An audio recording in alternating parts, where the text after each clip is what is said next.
일제 강제동원 피해자들이 일본 가해 기업을 상대로 낸 두 번째 손해배상 청구 소송에서도 이겼습니다. 이 소송을 낸 지 10년 만에 최종 승소지만 당사자들은 이미 모두 세상을 떠났고 일본 기업의 직접 배상 가능성도 여전히 안개 속입니다. 부장원 기자입니다. 지난 2018년 대법원 전원합의체의 강제동원 배상 판결 이후 5년여 만에 다른 피해자들이 낸 2차 소송에서도 전범 기업들의 배상 책임이 인정됐습니다. 우리 큰 박수 한번 치죠. 피해자와 유족들은 2013년에서 2014년 일본제철과 미쓰비시 중공업을 상대로 각각 소송을 냈는데 1, 2심은 원고들의 청구를 받아들여 1인당 1억 원에서 1억 5천만 원씩 배상 판결을 내렸습니다.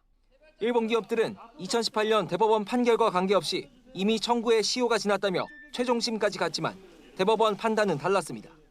피해자들이 지난 2018년 전원합의체 판결이 선고될 때까지는 객관적으로 권리를 행사할 수 없는 장애 사유가 있었다고 본 겁니다.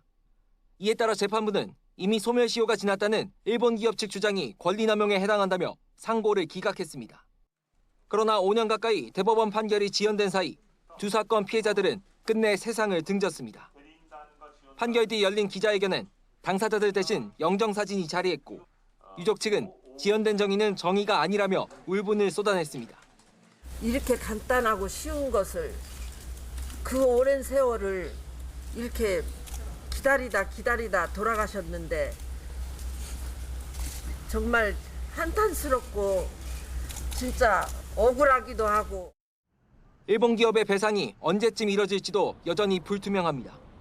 지난 1차 소송 확정 판결에 따른 배상금 지급도 아직 이행하지 않은 데다 국내 자산을 처분해달라는 피해자 측 신청도 일본 기업이 항고에 재항고로 지연시킨 상황.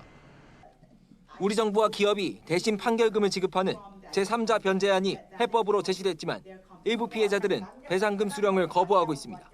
일본 제철과 미쓰비시 중공업은 이 판결의 당사자로서 이 판결을 어떻게 이행할지에 대한 고민과 논의와 답변을 반드시 해야 될 것이라고 봅니다. 이달 말 강제동원 피해자들이 미쓰비시를 상대로 낸 손해배상 소송 2건도 대법원의 최종 판단을 앞두고 있는데 이번 판결과 같은 취지의 판단이 나올 가능성이 커 총 배상액은 갈수록 늘어날 전망입니다. YTN 부장원입니다.